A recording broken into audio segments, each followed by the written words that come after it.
Hey yo, make sure y'all check out that new series, Iraq and Elmira, 3 parts, you heard, by the bro Saquon. If you ain't see that, you lacking.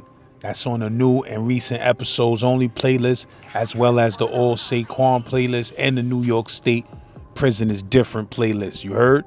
Make sure y'all go check that, because it's a whole movie, and that's a fact. Z-Lord. Hey yo, man, the real story of St. Laz coming soon, Kids with Guns.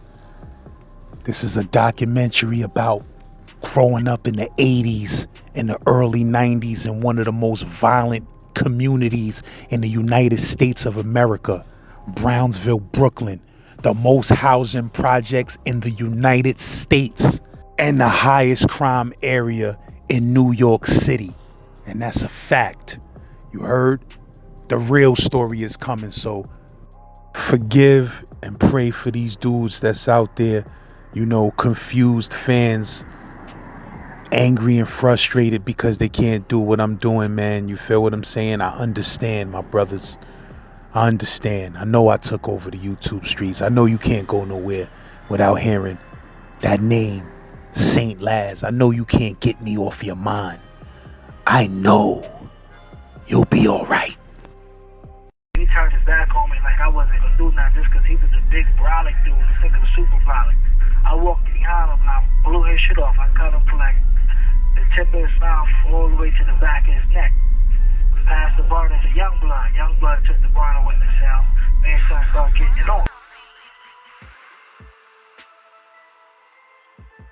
When I got with Phil Dog, he introduced me to a dude named Peachy Casanova. Peachy was from the Lower East Side, Puerto Rican, Boricua. Good dude. Now we had the day room. It was like 30 cells on the tier, like 15 on one side, 15 on the other, something like that. But it was longer tiers. There was 2 different galleries. We was in D block. The CO there was a CO named Gilmore. Gilmore, I ain't gonna fuck with good money. He was white, but he was all the way with the shit. Like if you had a beef with satellite, he'd say satellite, get it over with. You got cut up, stab. He didn't give a fuck. He was old school all the way. Like, this is jail, act like it's jail. You know what I'm saying? If you got 50 years, act like you got 50 years. If you got 1 to 3, act like you got a 1 to 3, shut the fuck up and go home. Like, he was all the way with it. So, I come out, my boy Buddha was there. Buddha, he was locked up for shooting a cop, paralyzed the cop. Buddha, I think, was from Schaumburg, or Taft, or somewhere over there, right? Good dude, man.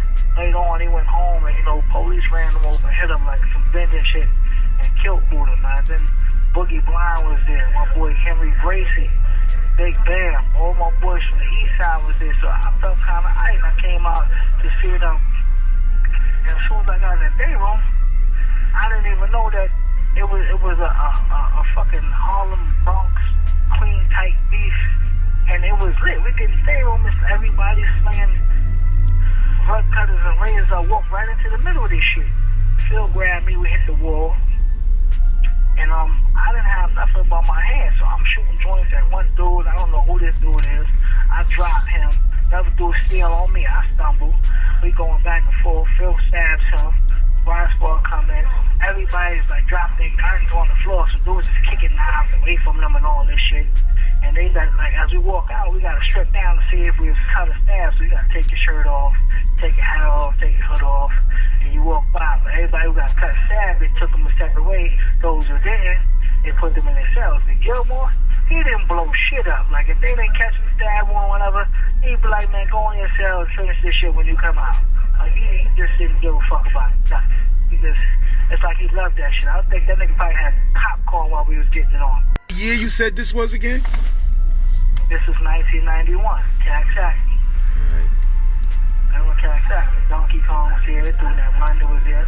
My boy Rob Lowe was there. Robert Tucker, you know what I'm saying? Robert Tucker, he was a Bronx dude, but he was like on the opposite team. But this is my man. He was on a different team, and I'm on a different team. But me and him, we never clashed with each other because that was my boy from the town. But it was crazy, weird shit where you get a bomb with dudes in jail, and but you can't go against your man from the town, so you wind up cutting your man's man type stuff instead of like getting at me, he get at my man. Instead of me getting at him, I get at his man, because we ain't want to go at it with each other. A dude named Pee Wee was there. Pee Wee's skinny dude. He's from the Bronx. Later on, he went home and got murdered on some real dumb shit that was unnecessary. Kep was there. Kep there. Me and Kep got it on the yard. I wound up beating him up. And then T-Tom wound up stomping his other man out in the yard. We all go to keep knock cages.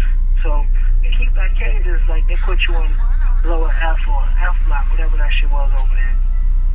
And you go to the cage one day, we go to the cages, it's a battle royal, we get it on in the cages all over again. And you know, they don't care, they leave you in there till you fight till you get tired, they don't give a fuck. Once we're done, and they just give up when somebody gets stomped out crazy, and they come in, break it up. There was no mace, no none of that shit. But they said, when they said break, you break, or they gonna come in there and break you up. There was a racist motherfucker named Hobart, motherfucker named Carol, like, it was killing people in there. And, 30 days in there, you ain't even get tickets or write-ups for fighting in the cage. Like, that shit was legal or some shit. I went back to the same company I came from. Big Gears from Staten Island was there. You have 1 minute left. That's one from 40 Projects was there. You said who from 40 Projects? Big S. He's related to a dude named Dak Sean Burke from 40 Projects Queens. And then you got S1 from 140th and Manhattan. So, you know, everything I'm thinking is calm, is cool, because a lot of dudes got shut down because all the cutting stabbings. And then when I go to the motherfucking vessel, a dude come behind me, stab me in the back of my head with an ink pen. Police tackle him down, wrestle him down. They slam me against the wall like I did something wrong. So, you know, they put me in E block, took him to, I think, F block, or straight to the box or some shit. And who was that dude? Why he did that? Because he was on the opposite team, but I ain't have nothing to really do with that shit. It's like I walked into a bunch of beef. I had nothing to do with it, but just because I was with these dudes, they thought I had something to do with it. I get off keep. Thank you for using Securus. Goodbye. It will be recorded and may be monitored for law enforcement purposes. If you are an attorney, please hang up and follow facility instructions to register this number as a private number by going to www.nyc.gov/DOC.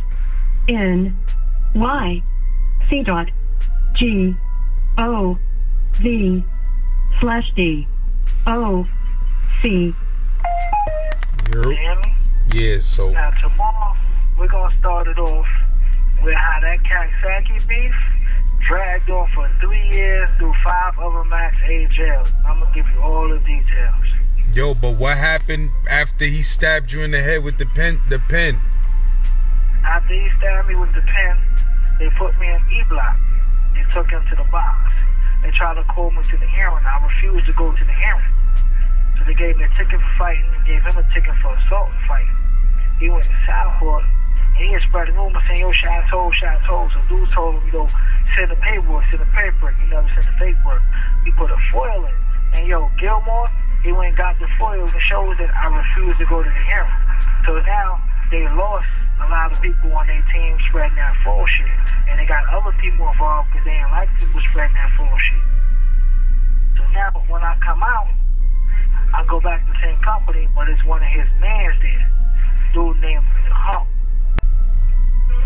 So Capone and my boy Tone, they gave me the rug cutter. I don't know why son thought it was a game. Like, he turned his back on me like I wasn't a dude, not just because he was a big brolic dude. This nigga was super brolic. I walked behind him and I blew his shit off. I cut him from like the tip of his mouth all the way to the back of his neck. Passed the burner to Youngblood. Youngblood took the burner with himself. Me and son started getting it on. Boom. Everything was cool until police came and they seen us fight, whatever, they locked us down.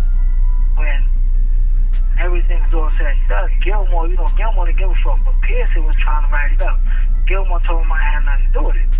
So that night, I made it to the yard. I get to the yard, dude named Lele from Queens, Blue Reg, from the Bronx, head off for the jump start. It was all over and on again in the yard. And then London tried to cut me, and this was my man from adolescence. I didn't even have beef with him, but that was his man. So me and him started getting it on. And then they dragged me in, and that's when the other dude, Pearson, was like, he was just had a fight on the company, he ain't supposed to be in the yard. He took me to the box.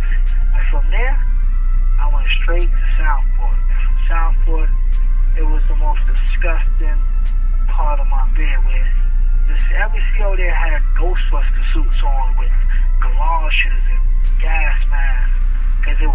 wars. Like, people couldn't get to you, so people would throw shit at you. Dudes, and Sister Josepha was in a chair. She was a nut. They shit her out of a chair. The Imam, good brother, man. Imam Elijah. They shit his kufi off his head. The superintendent was so gangster, they shit him down. He was singing the bill for his suit, come back in a sweatsuit 2 days later and shit you down back. Like, this shit was, it was pure savage. You said the police was shitting niggas down? The superintendent, motherfucker shit the superintendent down. He singing the bill for his suit, come back a day or two later with a sweatsuit on and shit you down back. And when you twisted. And, this shit was so savagery, man. I'm talking about these dudes. I've seen dudes put shit in their mouth and spit it at you. Dudes that fill up a toothpaste tube, bring it to the yard, and stomp it. That shit be like a shotgun and splash you. So you be in the yard for the whole hour, bright sun, smelling like shit. This shit was pure savagery. It was like the surveillance. It was no mercy. They didn't care who it was. One dude named John's son, he should have do mama down on the visit. So they started getting busy on the visit. This shit was crazy, because you were in cages in the visit.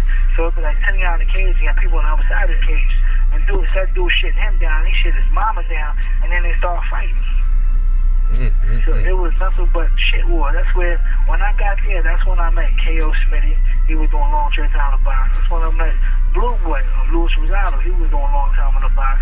That's when I met Skip, Eric Thomas. He was doing long time in the box.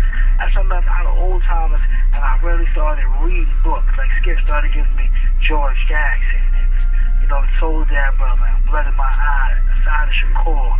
And then K.O. Smitty, he started working on my footwork more, shadow box, work on the baseball, give me tips on my combat skills. Blue Boy, he had so many books on strategy from it was books like The Art of War, Niccolo Machiavelli, The Prince. All his books was on strategy and war. He just flooded me with them and would quiz me on them to make sure I read them. So this is my circle, because I was in that box, and I did almost 2 years there for a cutting, and this shit was ridiculous. In there, you have 1 minute left. It was 4-man cages at first, and the last dude in the cage get the cuffs off first. So dudes get the cuff off first. He started chopping everything in the cage, so it was dangerous.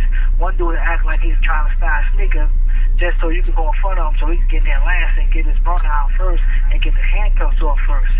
And it was real bad. Like a dude named Pablo Southside, he caught a kid named J-Rock, a rap hunter named J-Rock like that. Got the cuffs off first and twisted J-Rock in the cages. And like that's when they started the single man cages. And single man cages in Southland just made the shit wars turn up even more. And tomorrow, I'm gonna get deeper into the shit wars when I call you, B. Southport, how that shit was pure savagery and heartbreaking. And 2 months after I was the box, I still smelled shit. Like that shit was like permanently in my membrane. It's like that shit. I couldn't get rid of it. I smelled shit everywhere. I was out of the box. Thank you for using Securus. Goodbye.